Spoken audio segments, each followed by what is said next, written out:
সুপ্রিয় দর্শক মণ্ডলী, আজকের সংবাদপত্র দেখার আমন্ত্রণ জানাচ্ছি আপনাদের সবাইকে। ডাক্তার জাহিদুর রহমান রয়েছেন আমাদের সঙ্গে। জাহিদ, স্বাগত জানাচ্ছি আপনাকে। ধন্যবাদ স্টুডিওতে। শিরোনাম দেখে নিচ্ছি। বাংলাদেশ প্রতিদিনের শিরোনাম হচ্ছে নতুন দল গঠনের উর্বর সময়, ডক্টর ইউনূসকে বিতর্কিত করবেন না, এখনই নির্বাচন দিন। মানবজমিন ফারিয়ার গ্রেপ্তার নিয়ে নানা প্রশ্ন, গায়ের জুড়ে নগর ভবন বন্ধ করে আন্দোলন হচ্ছে। সমকাল কোনোভাবেই কালো টাকা সাদা করার সুযোগ দেওয়া হবে না, নগর ভবনে তালা ঝুলিয়ে উপদেষ্টার কুশপুতুল দাহ। কালের কণ্ঠ, অস্থির অনিশ্চয়তার প্রভাব রাজনীতির সমীকরণে, বেক্সিমকো মডেলে ব্যাংক লুটে নাবিল গ্রুপ। আমার দেশ আন্দোলনে নৈরাজ্য, কাঠগড়ায় কাঁদলেন ফারিয়া, পাঠানো হলো কারাগারে। আমাদের সময় 5 কোম্পানির দুর্নীতিতে ডুবছে বিমা শিল্প, ভোটের দিনক্ষণ আদায়ের ছক কষছে বিএনপি। কালবেলা দুর্নীতির গন্ধ পেলে দুদক অ্যাকশনে, 10 জটিলতা দেখছেন আসিফ, নিরপেক্ষতা নিয়ে প্রশ্ন ইশরাকের। দেশ রূপান্তর, শেখ পরিবারের লুটের টাকায় হবে ব্যবস্থাপনা তহবিল, সরকারি চাকরিজীবীরা দুর্নীতিতে পটু। খবরের কাগজ, বিএনপিতে সন্দেহ ঘনীভূত, সংস্কার নির্বাচন, পরতে পরতে অনিয়ম ও গলদ। সংগ্রাম, শেখ পরিবার সহ 10 শিল্পগোষ্ঠীর 2.25 লাখ কোটি টাকার সম্পদ জব্দ, ইশরাক সমর্থকদের ব্লকেড নগর ভবনের ফটকে তালা। করতোয়া, শেখ পরিবার সহ 10 শিল্পগোষ্ঠীর লাখ কোটি টাকার সম্পদ জব্দ, নগর ভবন ব্লকেড, চারদিকে দুর্ভোগ। শিরোনামে তো শুধু দেখছি যে নগর আন্দোলনেরই একটা চিত্র। আপনি নিশ্চয়ই দেখেছেন যে ওই যেটা ওই মেয়রকে কেটে ফেলে দায়িত্ব দেওয়া নিয়ে যেভাবে চলছে, এটা তো শহর প্রায় অচল হয়ে যাচ্ছে। খুবই বড় ডেভেলপমেন্ট আজ এখানে হয়েছে এবং আমি মনে করি যে এটা আমাদের ভবিষ্যৎ রাজনীতির গতি প্রকৃতির একটা খুব ক্লিয়ার ইন্ডিকেশন দেয়। আজ জনাব ইশরাক হোসেন স্ট্যাটাস দিয়েছেন, ওনার কিছু বক্তব্য আছে। এলজিআরডি মন্ত্রী বা উপদেষ্টা আসিফ মোহাম্মদ সজীব ভুঁইয়া খুব বিস্তারিত একটা স্ট্যাটাস দিয়েছেন এবং খুবই কিউরিয়াস একটা স্ট্যাটাস দিয়েছেন এনসিপির জনাব হাসনাত আব্দুল্লাহ। আমি তিনটাকে একত্র করে কথা বলি। জনাব আসিফ মোহাম্মদ যেটা করেছেন, তিনি 10টা কারণ উল্লেখ করেছেন কেন তিনি মনে করছেন যে এটা এখন আইনি দিকটাই প্রধান, কেন দেয়া যাবে না। শেষে এসে তিনি স্পেসিফিকলি বিএনপিকে অ্যাকিউজ করেছেন। আমরা জানি যেখানে মুভমেন্টটা হচ্ছে, যারা ওখানে দাঁড়াচ্ছেন তারা নিজেদের বিএনপি পরিচয় অন্তত এক্সপ্লিসিটলি দিচ্ছেন না, তারা ঢাকাবাসী বা এরকম একটা কোনো ব্যানারে কাজটা করছেন। জনাব আসিফ মাহমুদ ক্লিয়ারলি বলছেন যে তাদের সূত্র এবং গোয়েন্দা সংস্থার রেফারেন্স দিচ্ছেন যেখানে বিএনপিরই লোকজন হতেই পারে। এবং উনি খুবই কঠোর ভাষায় বলেছেন যে এখানে যা যা বলা হচ্ছে, যা যা করা হচ্ছে সেগুলো তিনি ভালোভাবে নিচ্ছেন। একটা ছবি উনি শেয়ার করেছেন যেখানে তার ছবিতে সম্ভবত কেউ জুতো দিয়ে আঘাত করছে, এরকম শেয়ার করেছেন। এই প্রসঙ্গে একটা কথা একটু বলে রাখা ভালো, রাজনীতি যখন করছেন, কেউ যখন সরকারে থাকছে, এগুলো আসলে হয়, এটাকে খুব সিরিয়াসলি দেখার কিছু নেই। জনাব ইশরাক খুবই ইন্টারেস্টিং কিছু কথা বলেছেন, সেটা হচ্ছে মেয়র টেয়র এভাবেই লিখেছেন, এগুলো ওনার কাছে ব্যাপার না। উনি রাদার এটা দেখানোর চেষ্টা করেছেন যে এই সরকারের মধ্যে কিছু মানুষ আছে যারা আসলে এই সরকারটাকে ভিন্ন কোনো উদ্দেশ্যের দিকে নিয়ে যেতে চায়। উনি ইন্ডিকেট করেছেন, কারণ এই আলাপটা এখন আমাদের পলিটিক্যাল স্ফিয়ারে তো বটেই, সাধারণ মানুষের মধ্যে ছড়িয়ে পড়েছে যে সরকারের মতো একটা অংশ আছে যারা তাদের ক্ষমতাকে এক্সটেন্ড করতে চায়। উনি ওটাকে ইন্ডিকেট করেছেন এবং খুব টাফ ভাবে উনি ওনার কবরের কথা, শেখ হাসিনাকে এনেছেন, এনে বলছেন যে আমি তাকে জানিয়ে দিয়েছেন আমার কবর নির্ধারিত আছে, কবে যাব সেটা হতে পারে, I am ready for everything. তার বিরুদ্ধে আমরা ফাইট করেছি, আমি এবং উনিও করেছেন। টু সাম এক্সটেন্ট উনি তো রাইট, মানে সম্ভবত দেশের বাইরে দীর্ঘদিন পড়াশোনা করেছেন, কিন্তু উনি দেশে আসার পরও একজন জনমানুষের নেতা হয়ে ওঠার চেষ্টা করেছেন, এটা আমরা দেখবো। ওনার বেশ কিছু ভিডিও পাওয়া যায় যেখানে উনি কর্মীকে বাঁচাতে যাচ্ছেন, মার খাচ্ছেন, গ্রেফতার হয়েছেন। সো এই যে লড়াইয়ের জায়গাটা ছিলই খুবই ইন্টারেস্টিং। বলছি এবার এনসিপির একজন সবচেয়ে সামনে থাকা নেতাদের একজন, এবং মাঝে মাঝে আমার হাসনাত আব্দুল্লাহকে তার আহ্বায়ককেও ছাড়িয়ে যাচ্ছেন কিনা ফোকাসের দিক থেকে এটাও মনে হয়। এই যে সাম্প্রতিক আওয়ামী লীগ নিষিদ্ধ করো, তার আগে হেফাজতের যে সম্মেলন হলো সেখানে হাসনাত আব্দুল্লাহ খুব কঠোরভাবে বলছেন যে আসিফ মাহমুদ তার একটা মুখের মুভমেন্টে রক্তাক্ত ছবি দিয়ে বলছেন যে উনি শেখ হাসিনার বিরুদ্ধে ফাইট করেছেন, এটা করেছেন, ওটা করেছেন, এবং কেউ তার সাথে যাতে এটা না করেন, প্রয়োজনে তিনি আবার রাস্তায় নামবেন। এবং শেখ হাসিনার সাথে তুলনা করে বলা হচ্ছে যে শেখ হাসিনা কি তারা বিতাড়ন করেছেন, তার সাথে এখন কোনো অপরাজনীতি হওয়া চলবে না। ক্লিয়ারলি বিএনপিকে ইন্ডিকেট করা হচ্ছে। প্রাথমিকভাবে প্রশ্ন হচ্ছে, আসিফ মাহমুদ সজীব ভুঁইয়া সরকারের একজন উপদেষ্টা, বিএনপির একজন নেতা, তার কিছু ক্ল্যাশ হয়েছে। হাসনাত আব্দুল্লাহ কেন আসলে এখানে এই ধরনের আক্রমণাত্মক মন্তব্য করছেন, এবং তিনি এমন একটা দলকে মন্তব্য করছেন যে দলটাও শেখ হাসিনা বিরোধী লড়াইয়ে বিরাট ভূমিকা পালন করেছে। এবং আমি একটু অফ রেকর্ড হলেও বলি, মানে অফ দ্য ট্র্যাক হলেও একটু বলি কথাটা। জুলাই আগস্টে বাংলাদেশের শেখ হাসিনা পতনের চূড়ান্ত মুভমেন্ট হয়েছে, কিন্তু আমি মনে করি বিএনপি যদি এই এন্টায়ার সময়টাতে শেখ হাসিনাকে ক্রমাগত চ্যালেঞ্জ করে না যেত, আমি সবসময় প্যারালালটা নিই কম্বোডিয়ার সাথে। কম্বোডিয়াতে যখন কম্বোডিয়ান ন্যাশনাল রেস্কিউ পার্টি শেষ হয়ে গেল 18 নির্বাচনের আগে, তাতে নিষিদ্ধ করে দিল, এরপর সেই দলটা মানে হুন সেনের যে পার্টি সেটা আর চ্যালেঞ্জড হলো না। ফলে হুন সেনের পক্ষে খুব স্মুথলি তার শাসন চালিয়ে যাওয়া গেল, এবং তিনি গত নির্বাচনে তার দল জিতে তার সন্তানের কাছে ক্ষমতা দিয়ে চলে গেলেন, যেটা শেখ হাসিনা চেয়েছিল। বাংলাদেশে ঘটনাটা হয় নাই, মূলত বিএনপি শেখ হাসিনাকে ক্রমাগত আসলে চ্যালেঞ্জ করে গেছে। সো ওই দলকে যখন কেউ আওয়ামী লীগের সাথে একই কাতারে রেখে কথা বলেন, এগুলো কিন্তু খুবই অ্যালার্মিং। আমার কাছে এই ব্যাপারটাকে আসলে, যেমন ধরুন জনাব আসিফ মাহমুদ অনেকগুলো আইনের ধারা দেখাচ্ছেন, এটা হয়েছে ওটা হয়েছে, আমার কাছে মনে হয় না এগুলো প্রধান কারণটা, কারণ একই রকম ঘটনা চিটাগাংয়ে ঘটেছে, আর এটার নজির আছে। তো আপনি সেটা করেন নাই, আমি ধারণা করি সেটা হচ্ছে বিএনপির সাথে, বিএনপি ঢাকাতে একটা অংশের নিয়ন্ত্রণ তার হাতে যাবে কিনা, সেটা গেলে কি হবে, বা বিএনপিকে বল প্রয়োগ করে কতটুকু তারা এটাকে কি করতে পারবে, সেই পরীক্ষা নিরীক্ষাগুলো আসলে এখন হচ্ছে। আইনের কথা যদি বলি, আমি একটু বলেই ফেলি, আসলে এগুলো বলা দরকার। আমাদের প্রধান উপদেষ্টার বিরুদ্ধে যাবতীয় মামলা যে প্রক্রিয়ায় তুলে নেওয়া হয়েছে, এক ধরনের আইনি প্রক্রিয়া, ঠিক আছে, কিন্তু আমরা শেখ হাসিনাকে ঠিক এভাবে মামলা তোলার জন্য অভিযোগ করে সমালোচনা করিনি এক্সিকিউটিভ অর্ডারে, এগুলো তো কোনো বিচারিক প্রক্রিয়া হয় নাই। আমরা কি সমালোচনা করতাম, 1/11 সময় খালেদা জিয়ার বিরুদ্ধে মামলা হয়েছে, আর শেখ হাসিনার বিরুদ্ধে হয়েছে। শেখ হাসিনা এগুলো সব এক্সিকিউটিভ অর্ডারে তুলে ফেলা হয়েছিল, তো একই ঘটনা তো প্রধান উপদেষ্টার মামলাগুলোর ক্ষেত্রে হয়েছে। তো সুতরাং এই যে ট্রানজিশনাল টাইম আছে, টাইমগুলোতে আইন আদালতের খুঁটিনাটি প্রসিডিউরাল ব্যাপারগুলো না ধরা, কিন্তু এটা আসলে সামনে এনে প্রমিনেন্ট করে তোলা হলো যে এমন যে বাংলাদেশে আইনের বাইরে এই সরকারের অধীনে কিছুই হয়নি। আসলে এটা ওই ফাইট। সো আমরা সামনের রাজনীতির গতি প্রকৃতি বোঝা যাবে এই কারণে বলছি, সরকারের একটা অংশ যদি তাদের ক্ষমতা এক্সটেন্ড করতে চায়, বিএনপিকে আসলে এই মুভমেন্টে, নির্বাচনের দাবিতে মুভমেন্টে নামতে হবে। আপনি একটা হেডলাইন কোথাও পড়েছেন এরকম যে তারা এখন নির্বাচন কিভাবে আদায় করা যায় সেই কর্মসূচির কথা ভাবছেন।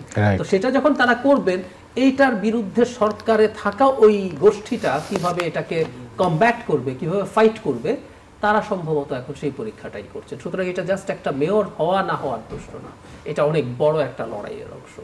একাধিক কাগজে আমি দেখলাম যে প্রফেসর ইউনূস এর ব্যাপারে বলা হচ্ছে যে আপনি বিতর্কিত হবেন না, নির্বাচন দিন। আমার কাছেও তাই মনে হয়। মানে এই সরকার যে পরিমাণ সময় গেছে আর যে পরিমাণ সময় বাকি আছে, মানে প্রফেসর ইউনূস তো নিজেই বলছেন যদি খুব কম সংস্কার হয় তাহলে ডিসেম্বরেই নির্বাচন হবে, বেশি হলে ওনার সর্বোচ্চ জুন হতে পারে। এই রিসেন্টলি ইকোনমিস্টের কাছে একই কথাই বলেছেন। আচ্ছা, আমি যদি এখানে পাল্টা কথা বলি, জুনের সময়টা তো আসার দরকার নেই, কেন আমি যুক্তি দিচ্ছি। বিএনপিকে কেউ সমালোচনা করতে পারে যে বিএনপি কম সংস্কার চায়, এটা নিয়ে কেউ রাজনীতি করুক, ভোটের মাঠে কথা বলে, কিন্তু বিএনপি যে ন্যূনতম সংস্কার করে নির্বাচন চায়, বিএনপি তো লুকাছাপা করে নাই। তো তাহলে বিএনপিকে সহ যদি একটা ইনক্লুসিভ ইলেকশন হতে হয়, তাহলে খুব অল্প সংস্কারেই নির্বাচন হতে হবে, তো তাহলে তো ডিসেম্বরে নির্বাচন হয়। এখানেও জুনের অপশনটা কেন থাকছে? যুক্তি কি? কোনো যুক্তি নাই। তার মানেটা হচ্ছে ওই যে বললাম, আপনাদের নিশ্চয়ই মনে আছে, দর্শকরা মনে করতে পারবেন, একবার ঐক্যমত্য কমিশন তার সাথে দেখা করেছিলেন। দেখা করার পর একটা স্টেটমেন্ট এসেছিল যেখানে ডক্টর ইউনূস ডিসেম্বরের মধ্যে নির্বাচনের জন্য ঐক্যমত্য কমিশনকে কাজ গুছিয়ে আনতে বলেছিলেন। কিছুক্ষণ পরই প্রেস উইং থেকে এটাকে সংশোধন করে আবার আগের জায়গায় যাওয়া হলো। এখন দেখুন, ওখানে যারা যারা ছিলেন, ওদেরকে আপনিও চেনেন, আমিও চিনি, ওনারা ওখানে থাকবেন, শুনবেন না, অথবা ওনারা শুনে মিথ্যা কথা বলবেন, কোনোটাই হয় না। আমরা আসলে নিশ্চিত ডক্টর ইউনূস ওটা বলেছিলেন। খেয়াল করুন, একটা গোষ্ঠী কিন্তু ওটাকে আবার পাল্টে ফেলল। এবং ঐক্যমত্য কমিশনের কথা যেহেতু উঠলো, একটু যোগ করি, দেখুন এই সরকার সংস্কারের ম্যান্ডেটের কথা, সংস্কারের কথাই বেশি বলছে, অথচ এই জায়গাটাতেই সবচেয়ে বেশি গড়িমসি। মানে আমি ফেসবুকে একজনকে লিখতে দেখলাম যে এখানে সম্মুখ গতি, আর বাকি যেগুলো তার করার কথা ছিল না, যেমন রিসেন্টলি আমরা করিডোর নিয়ে আলাপ করছি, বন্দর দেয়া নিয়ে কথা বলছি, ঝড়ের গতিতে সিদ্ধান্ত হচ্ছে। ঐক্যমত্য কমিশন তৈরি হওয়ার পর প্রথম মিটিংটার পর দীর্ঘ সময় কিছুই হয়নি। যে স্প্রেডশিট দেওয়া সেটার জন্য এতদিন লাগার কোনো কারণ ছিল না, কারণ সংস্কার কমিশনগুলো কি কি রিপোর্ট দিয়েছে এটা তো ফাইনালাইজ ছিল। এর মধ্যে ফার্স্ট পেজ বোধহয় 15 ফেব্রুয়ারি 15 মেতে চলে গেল। তো এখন এটা হতে হতে জুলাই একটা চার্টার হবে, এরপর আইন সংশোধন, আইনের কাজ খুব বেশি না, কিন্তু ওগুলো ওয়েবসাইটে দিয়ে রাখতে হয় জনগণের অপিনিয়ন নেওয়ার জন্য। এসব করতে করতে আপনি দেখবেন বিরাট একটা সময় ক্ষেপণের সুযোগ তৈরি হচ্ছে। আমার কাছে ইদানিং, কারণ কনটেক্সটগুলো যদি মিলাই, ইদানিং আমার কাছে ঐক্যমত্য কমিশনে যেভাবে কাজ করছে এটাও খুব দ্রুত সন্দেহের মুখে পড়ে যাবে বলে আমার মনে হয়। অনেক ধন্যবাদ। আর যেটা বলছিলেন এটাও জরুরি, মানে আমরা প্রায় বলি না ডক্টর ইউনূস বাংলাদেশের দায়িত্ব এই সময় নিতে চেয়েছেন, এটা আমাদের সৌভাগ্য। আমাদের এই টার্ময়েলের টাইমে তার মতো একটা বটগাছ আমি মনে করি, কারণ যে ঝড়ঝাপটা বিশেষ করে ভারত আমাদের যা করতো, এই ঝড়ঝাপটা উনি না হলে হতেন না। সো উনি আমাদের এখানে নিয়ে কিছু অর্জন করেননি, কিন্তু উনি এখানে থেকে বুঝে বা না বুঝে উনি যদি ব্যবহৃত হয়ে থাকেন কাউকে দিয়ে, ওনার এই যে গ্লোবাল ইমেজ বা মানুষের কাছে তার যে রেসপেক্টের জায়গা, এটা তো নষ্ট হবে। সুতরাং আমি মনে করি he should be very strong, very tough, যাতে এই ক্ষেত্রে কেউ কোনো সুযোগ সন্ধানে কেউ সুযোগ নিতে না পারে। ওয়েল, আপনি জানেন যে আরেকটা আজকে একাধিক কাগজে, সব কাগজের শিরোনামের মধ্যে আছে যে নায়িকা ফারিয়ার গ্রেপ্তার নিয়ে নানা বিতর্ক, জি, নানা প্রশ্ন। আমি এটাকে তুলনা করতে চাই মানে আওয়ামী লীগের বিরুদ্ধে, মানে ধরুন আমরা শেখ হাসিনাকে মানে ঝেঁটিয়ে বিদায় করেছি, ওটাকে পালাতে হয়েছে কেন? এবং আমরা, আমাকে অনেক আগে, তখন অনেকগুলো প্রোগ্রাম হতো, অনেকে জিজ্ঞেস করতো ভবিষ্যতের বাংলাদেশে আমাদের কি করা উচিত ভালো করার জন্য। তো আমি ফান করে এভাবে বলতাম, শেখ হাসিনা যা যা করতেন তার উল্টোটা করা উচিত। মানে শেখ হাসিনার বিরুদ্ধে অভিযোগ কি ছিল? তিনি মানুষকে ন্যায় বিচার দেন নাই। তিনি এমন সব মামলা এমন জনের বিরুদ্ধে দিয়েছেন যেগুলো হাস্যকর। মির্জা ফখরুল ইসলাম আলমগীর এবং রুহুল কবির রিজভী দুজন মিছিল নিয়ে একটা ময়লা ট্রাক নিজ হাতে ভেঙেছেন, ওটার হেল্পারকে নামিয়ে পিটিয়ে জখম করেছেন। সেই মামলা তদন্ত রিপোর্ট হয়েছে, সেই তদন্ত রিপোর্ট কোর্ট গ্রহণও করেছে, সেটা হিয়ারিং শুরু হয়েছে। সো এই ঘটনাগুলো হতো না। এখন আওয়ামী লীগের ঝামেলা কি দাঁড়ালো, আমরা আওয়ামী লীগ আমাদেরকে ন্যায় বিচার দেয় নাই, গায়েবী মামলা বলে গণহারে অপরাধ করে নেই এমন মানুষকে নাশকতার সাথে জড়িয়ে দিয়েছে, জেলে নিয়ে গেছে, বিস্ফোরক মামলা, অস্ত্র মামলা, যার সাথে কোনো সম্পর্ক নাই। এখন আওয়ামী লীগের সাথে যারা জড়িত, আমি জানি না মিস ফারিয়া কি আছেন না আছেন, কেউ কেউ ওনার জুলাই অগাস্টে উনি কিভাবে এই আন্দোলনের সাথে সলিডারিটি দেখিয়েছেন, সেই স্ট্যাটাস দিচ্ছেন, এগুলোর দরকার নেই। নুসরাত ফারিয়া যদি কোনো রকম কোনো সলিডারিটি না দেখান, বা উনি আওয়ামী লীগের পক্ষে দাঁড়িয়েও কথা বলেন, উনি কোনো ক্রিমিনাল অফেন্স করেছেন কিনা আসলে আমাদের সেটা দেখতে হবে। এই যে হত্যা চেষ্টার মামলা তার বিরুদ্ধে দেওয়া হয়েছে, মানে এটা একটা খেলো করে ফেলা হচ্ছে যাবতীয় সব মামলাকে, কিছু হলেই হত্যা বা হত্যা চেষ্টার মামলা। তাতে যেটা দাঁড়াবে আমার কাছে ধারণা, প্রসিডিওরাল যে ভুল হচ্ছে বিচারে, সেটা একটা সময় অপরাধকে নিয়েই প্রশ্ন তুলে দেবে। এগুলো তো দিনের শেষে কোর্টে টিকবে না, এটা উচিত না। কারণ আমরা এই বাংলাদেশে কোর্ট মিথ্যা বিষয়ে রায় দেবে এটা আমরা এক্সপেক্টই করি না। তা যখন হবে না, তখন কি দাঁড়াবে? আওয়ামী লীগের লোকজনের বিরুদ্ধে মামলা হয়েছিল, তারা সব সময় বেরিয়ে এসছে, অথচ এদের প্রচুর এদের বিরুদ্ধে দুর্নীতির মামলা হতে পারতো, ওয়েল চেকড। দুদক, খেয়াল করবেন, এই সরকার আসার পর সবার আগে পুনর্গঠিত হওয়ার কথা ছিল দুদক, হয়নি, অনেক পরে হয়েছে। এবং এখনো কি আপনি দেখছেন বা আমরা দেখছি খুব সিগনিফিক্যান্ট বিগ শট কারো এই দুর্নীতির তদন্ত করে রিপোর্ট আমাদের সামনে এসছে, মামলা হচ্ছে না। ওগুলো করা না হতে হতে এখন শেষ পর্যন্ত এটা দাঁড়াবে। এবং শুধু সেটা না, এর মধ্যেও নানান প্রশ্ন এসছে। অনেকে বলেন যে তিনি একটা সিনেমাতে শেখ হাসিনার ভূমিকাতে অভিনয় করেছেন, কেউ ফান করে বলে শেখ হাসিনাকে যেহেতু ধরা যায় নাই তাই পর্দার শেখ হাসিনাকে ধরা হয়েছে। তাই যদি হয়, আরো প্রশ্ন আছে, শেখ হাসিনার মায়ের চরিত্রে অভিনয় করেছে বা অন্যান্য নানান চরিত্রে অভিনয় করেছে, এরকম অনেক মানুষ তো দেশে আছেন, খুবই ভালোভাবে আছেন। এখন এই প্রশ্নগুলো লোকজন করছেন, তো যদি এটা অপরাধ হয়ে থাকে তাহলে তো এরকম অপরাধী আরো বিভিন্ন জন আছে যারা শুধুমাত্র ভালো বা বহাল তবিয়তেই আছেন তা না, তারা রীতিমতো সরকারের অংশ, তাদের রিলেটিভরা, তাদের লোকজনরা, এরকম আলাপ তো আছে। তো এইসব মানুষ করছেন, খুব স্বাভাবিকভাবে করছেন, করার কথা। কিন্তু দিনের শেষে এই ঘটনাটা ঘটলো এবং আমরা আসলে মানে একটা ন্যায় বিচারের বাংলাদেশ।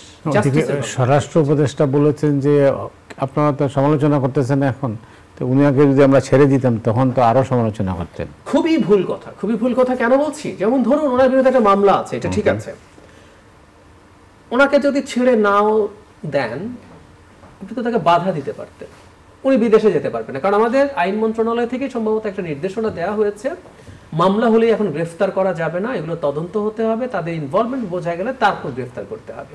কারণ যেহেতু ইনডিসক্রিমিনেটলি এরকম হত্যা মামলা হচ্ছে, এখানে একটা কথা আছে, সরকার বলার চেষ্টা করছে হত্যা মামলা যদি জনগণ দেয় আমরা কি করব, এটা ভুল। চাইলেই সবাই হত্যা মামলা, এবং পুলিশ যদি কনভিন্স না হয় হত্যা মামলা কি নিয়ে নেওয়া যায়, আমি আপনি চাইলে যে কারো বিরুদ্ধে একটা হত্যা মামলা করে দিতে পারি? No way. তো আমি যেটা বলছি, আপনি যদি সর্বোচ্চ এটা করতেন ঠিক আছে, ওনাকে বিদেশে যেতে বাধা দিলেন, গ্রেফতার করতে হলো কেন? এমনকি উনি যাওয়ার পর জামিনও পেলেন না, ওনাকে কারাগারে চলে যেতে হয়েছে। সুতরাং ওনার যে বক্তব্য সেটাও এখানে খাটে না। তো সর্বোচ্চ ওনাকে বাধা দেওয়া যেত। অনেক সময় হয় না, বহু মানুষ বিদেশে যেতে গেছে, দেয়া হয়নি, উনি আবার দেশে ফেরত এসছে, সর্বোচ্চ এটা হতে পারতো। ওয়েল, আপনি জানেন যে বিশিষ্ট অর্থনীতিবিদ ডক্টর দেবপ্রিয় ভট্টাচার্য বলছেন অর্থনীতি ঘুরে দাঁড়ানোর কোনো লক্ষণ তিনি দেখছেন না। উনি অনেক বড় অর্থনীতিবিদ, ওনার চোখ আমাদের চাইতে আরো স্পষ্ট, আরো বড় করে দেখেন। আমরা সাধারণ মানুষ হিসেবে যতটুকু অর্থনীতি বুঝি তাতে আমাদের কাছে, তিনি সম্ভবত একটা কমিশনের চেয়ারম্যান ছিলেন, যে হোয়াইট পেপার হয়েছে সেটা চেয়ারম্যান ছিলেন। উনি বিস্তারিত জানেন এবং উনি অনেক বড় করে দেখেন। আমরা যতটুকু বেসিক বুঝি একজন সাধারণ নাগরিক হিসাবে, এটা আমাদের কাছে খুব ক্লিয়ার। মানে অর্থনীতি যে খারাপ চলছে তার একটা প্রমাণ দেই, ইন্টারেস্টিং প্রমাণ। সরকার খুব ক্রেডিট নিতে পারে, আমাদের তো রিজার্ভ খুব ভালো আছে, আমাদের তো ডলারের দাম স্টেবল আছে। এই যে ডলারের দাম স্টেবল আছে এবং রিজার্ভ ভালো আছে, এটা ইন্ডিকেট করে, এমনকি এই যে বাজারের হাতে যে মানে ডলারের মূল্য ছেড়ে দেওয়া হলো, সামওয়াট এটা স্টেবল আছে, এটাই হলো অর্থনীতি খারাপ থাকার প্রমাণ। কারণ দীর্ঘদিন থেকে অর্থনীতি স্টেবল আছে, কারণ আমাদের অর্থনীতি শ্রিঙ্ক করছে, আমাদের গ্রোথের পার্সেন্টেজ অনেক কম হবে বলে প্রেডিকশন আছে। ফলে কি হয়, আমাদের আমদানি কমে যাচ্ছে, অল দ্য ইম্পোর্টস, আমাদের ক্যাপিটাল মেশিনারিজ হোক, আমাদের কাঁচামাল হোক, আমাদের আদার কনজিউমার গুডস হোক, যে আমরা ইম্পোর্ট কমে গেছে। ইম্পোর্ট যখন কমে যায় তখন আমার ডলারের চাহিদা কমে গেছে। সেই কারণে আসলে আমাদের ডলারের যে রিজার্ভ সেটা মোটা দাগে ঠিকঠাক আছে, দামও একই জায়গায় আছে। কেউ কেউ এটাকে সরকারের বিরাট ক্রেডিট দেখাতে চাইছে, এটা একেবারেই ভুল। এটা আসলে খুব স্পষ্টভাবেই একটা ইন্ডিকেটর। আরও অনেকগুলো ইন্ডিকেটর আছে। ব্যাংক যেগুলো খারাপ ছিল, বেশিরভাগ ব্যাংকই ওই জায়গা থেকে খুব বেরিয়ে আসতে পারেনি। বাংলাদেশের কোনো ব্যাংকের গভর্নর চেষ্টা করেছেন, কিন্তু সেই অর্থে আসলে আমরা কোনো সিগনিফিকেন্ট ইমপ্রুভমেন্ট দেখি না। আমাদের আশপাশে অনেকেই ব্যাংকে কাজ করেন, জানি এগুলো একই রকম অবস্থায় আছে। আসলে মূল সমস্যাটা জায়গা কোথায়, এটা আসলে সরকারকেও আমরা খুব দোষ দিতে চাই না। সরকার খুব ভালো গভর্নেন্স নিশ্চিত করেনি, কিন্তু আমরা ধরে নিলাম সরকার খুব ভালো গভর্নেন্স নিশ্চিত করেছে। তারপরে হয় না, কারণ এই ধরনের সরকারের অধীনে কোনো মানুষ বিনিয়োগ করে না। কেন বলছি, ধরে যে আমরা এতক্ষণ আলোচনা করলাম যে নির্বাচনও আদৌ হবে কিনা, ঠিক সময়ে হবে কিনা, এইসব আনসার্টেনিটি আছে। যে মানুষ নিজের পকেটের টাকা খরচ করে ব্যবসা করবেন, ধরুন যার ব্যবসা আছে, ব্যবসাটা কোনো রকমে চালিয়ে যাবেন, উনি এটা এক্সপ্যান্ড করবেন না, নতুন ব্যবসা ইনভেস্ট করার প্রশ্নই আসে না। উনি একটা স্টেবল এনভায়রনমেন্ট চাইবেন, একটা স্টেবল গভর্নমেন্ট চাইবেন। তো এরকম সরকারের অধীনে ভালো ইনভেস্টমেন্ট হওয়ার কোনো সুযোগ নেই। এটা একেবারে খুবই বেসিক ইকোনমিক্সের নলেজ। সুতরাং এটার কোনো ভবিষ্যৎ হওয়ার কোনো সুযোগ আমরা দেখি না। এই সরকার নির্বাচন দিলে, নির্বাচনের পরে যে সরকারটা আসবে, ইভেন সেই সরকারের সময় যদি তুলনামূলকভাবে গুড গভর্নেন্স খুব নাও হয়, করাপশনও থাকে, তারপরও দেখা যাবে হুহু করে নির্বাচন, মানে ইনভেস্টমেন্ট বাড়বে ফর শিওর। সো উনি রাইটলি বলছেন, লক্ষণ নেই, এবং আমি আবার এগিয়ে বলছি লক্ষণ দেখাও যাবে না আনলেস আমাদের একটা ভালো নির্বাচন হয়। ধন্যবাদ। আপনি জানেন যে এই 5ই আগস্টের পরে অনেকগুলো রাজনৈতিক দলের জন্ম হয়েছে। প্রায় সপ্তাহ, 2 সপ্তাহ, 3 সপ্তাহের মধ্যে একটা নতুন দল হচ্ছে। তো বাংলাদেশ প্রতিদিন এই খবরটা কি তারা বলছে যে নতুন দল গঠনের উর্বর সময় হচ্ছে এই এখনকার অবস্থাটা। মানে দেখতে ভালো লাগতে পারে যে আমাদের বিরাট গণতন্ত্রের অনেক উন্নতি হচ্ছে। সত্যিকার অর্থে কি, সত্যিকার অর্থে পৃথিবীতে উন্নত গণতান্ত্রিক দেশগুলোতে অনেক দল হয় না, হাতে গোনা কয়েকটা দলই থাকে। আমাদের আগেও অনেক বেশি দল ছিল। আমার কাছে কেন যেন মনে হয় গণতন্ত্রের মান আর দলের সংখ্যা ইনভার্সলি প্রপোর্শনাল। দলের সংখ্যা যত বেশি, গণতন্ত্রের মান তত কম, আমার কাছে মনে হয়। এই যে এখন এত দল তৈরি হচ্ছে, এটার সাথে আমি ওয়েলকাম জানাই। যারা আসবেন তারা করুন, তারা যদি টিকে থাকতে পারেন দ্যাটস গুড। কিন্তু এগুলো যেহেতু আমাদের অতীত অভিজ্ঞতা আছে, 11 সময় কিন্তু এরকম অনেক দল তৈরি হচ্ছিল, তাতে আমাদের এটুকু সন্দেহ প্রকাশ করে রাখা উচিত যে এই দলগুলো তৈরি হচ্ছে মানে কোনো না কোনো অঙ্ক সামনে হয় কিনা, কোনো না কোনো ক্যালকুলেশন সামনে হয় কিনা, তার মধ্যে কোনোভাবে আমি ফিট ইন করি কিনা, এই ধরনের চেষ্টার বশবর্তী হই অনেক দল। আমি সবাইকে বলছি না, অনেক দল তৈরি হয়েছে এবং এর মধ্যে চরম বিতর্কিত মানুষও দল তৈরি করেছেন যার বিরুদ্ধে মানুষের সম্পদ আত্মসাতের অভিযোগ আছে, এরকম মানুষও দল তৈরি করছেন। সুতরাং প্রত্যেকে আসলে কোনো না কোনো একটা সম্ভাবনা, কোনো একটা সুযোগ। এবং এই যে বলেন, কিন্তু আগে তো আমরা জানতাম যে গোয়েন্দা সংস্থাগুলো এর পিছনে থাকতো, অনেক ক্ষেত্রেই আছে, অনেক ক্ষেত্রে। কিন্তু এখন কারা? এখন গোয়েন্দা সংস্থাও থাকতে পারে, নিশ্চয়ই পারে, আমরা এটাকে সরিয়ে রাখার কিছু নাই। আর যে বললাম সরকারের নিজস্ব কিছু একটা অংশের অন্তত নিজস্ব কিছু ক্যালকুলেশনস আছে, সেটা আছে। আর কেউ নিজে থেকেও করছেন, কারণ একটা পানি যখন ঘোলা হতে শুরু করে, আমাদের কিন্তু রাজনীতির পানি ঘোলা হতে শুরু করেছে, তখন সেই পানিতে মাছ ধরার চেষ্টা যদি করে, সো দলগুলো তৈরি হওয়া মানে তারা সবাই বড়শি রেডি করছেন, নিজ থেকে করছেন, গোয়েন্দা সংস্থা থাকতে পারে, সরকার থাকতে পারে, অনেকেই এর সাথে আছেন, থাকবেন। এতে বেনিফিট কি? বেনিফিট কারোই হবে না দিনের শেষে। আমি ঠিক জানি না, যে আমরা এতক্ষণ আলোচনা করলাম, সরকারের একটা পার্ট যদি মনে করে তারা নির্বাচনকে যতদূর সম্ভব পেছানো যাবে, দিনের শেষে কি বিএনপির মতো একটা শক্তি যদি মাঠে নেমে যায়, আমরা যদি এভাবে বলি তারা নির্বাচন চায়, এই যে যমুনায় আসছে, হাসনাতরা গেলেন, বিএনপি গেল, যমুনায় আসলো, শাহবাগে আসলো, বা তারা যদি চায় সারা দেশের প্রতিটা জেলা ব্লকেট করতে পারে, সরকার কি করবে আমি ঠিক জানি না। আমি তো নিজেও বুঝি না। প্রশ্ন হচ্ছে, ধরুন শেখ হাসিনা যেভাবে ক্ষমতায় থাকতে চেয়েছিল, পুলিশকে দিয়ে খুন করিয়ে গ্রেফতার করিয়ে, ডক্টর ইউনূস সরকার তাই করবে? আচ্ছা, যদি না করে, আরো প্রশ্ন আছে, পুলিশ কি তার হয়ে কাজটা করতে চাইবে এই কিছুদিনের মধ্যে আবার? আর যদি না হয় তাহলে তারা কি করবে? না, প্রফেসর ইউনূসের পক্ষে তো এগুলো ঝুঁকিপূর্ণ হবে, খুবই ঝুঁকিপূর্ণ, ইমেজের একটা বড় প্রশ্ন।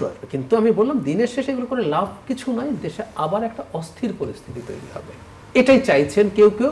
এবং এই অস্থির পরিস্থিতি যখনই তৈরি হবে, এটার প্রধান বেনিফিশিয়ারি হবে শেখ হাসিনা, আওয়ামী লীগ, ভারত, যারা এই দেশের কল্যাণ চায় না। তাই যারা এই কাজগুলো করতে চাইছেন, আমাদেরকে এই ব্যাপারটাও মাথায় রাখা দরকার। আর দে সাইন বাই সামবডি, এটা একটু মাথায় রেখে রাখা দরকার। এই পরিস্থিতির শেষ কোথায়? আমি খুবই ক্রিটিক্যাল এবং ক্রুশিয়াল একটা টাইমের দিকে এগোচ্ছি। আমি বিএনপিকে রাজনৈতিক দল হিসাবে তার ডিসাইসিভ রোল প্লে করার সময় আছে বলে মনে করি। এর মানে এই না আমার বিএনপি পৃথিবী আছে, আমি এই কথাটা ক্লিয়ার করে নিতে চাই। বিএনপি যখন সরকারে ছিল 90 পরবর্তী সময়ে, প্রথম সরকারটা ভালোই ছিল, মাঝে যে অল্প কিছুদিন এটাকে ধরছি না, কিন্তু শেষ সরকারটা তো পরে শেখ হাসিনাকে সরিয়ে রাখি, এর আগের অনেক সরকারের তুলনায় অনেক সমালোচিত ছিল, নানা রকম করাপশন ছিল, এক্সট্রাজুডিশিয়াল কিলিং শুরু হয়েছে তাদের সময়। তো বিএনপির নানান স্খলন আছে, নানান ভুল আছে, এটাতে কোনো সন্দেহ নাই। ভবিষ্যতে ক্ষমতায় গেলেও তারা ভুল করবে না বা খারাপ কিছু করবে না আমি তাও মনে করি না। এখনো তারা ক্ষমতায় যায় নাই, তাদের বিরুদ্ধে অনেক অভিযোগ আছে, কিন্তু গণতান্ত্রিক লড়াইয়ের যে জায়গাটা সেটা তাদের আছে। এবং তারা এই সময় যদি যথেষ্ট প্রজ্ঞার সাথে তাদের দলটাকে পরিচালনা করা, এবং এই সরকারও যদি কোনোভাবে দেখা যায় তারা আমাদের গণতান্ত্রিক ট্রান্সফরমেশনের বিরুদ্ধে অবস্থান নিয়েছে, বিএনপিকে তো আবার লড়াই করতে হবে। এবং আমি ধারণা করি তারা সেটা করবেন, এবং সেই কাজটা ম্যাচিউরলি করতে পারলে আমাদের ট্রানজিশন বা ট্রান্সফরমেশনটা হবে। যাই হোক, এখানেই শেষ করছি, ভালো থাকবেন দর্শক মণ্ডলী। আজ রাতের মধ্যে এখানে বিদায় নিচ্ছি, আগামীকাল আবার দেখা হবে। শুভরাত্রি।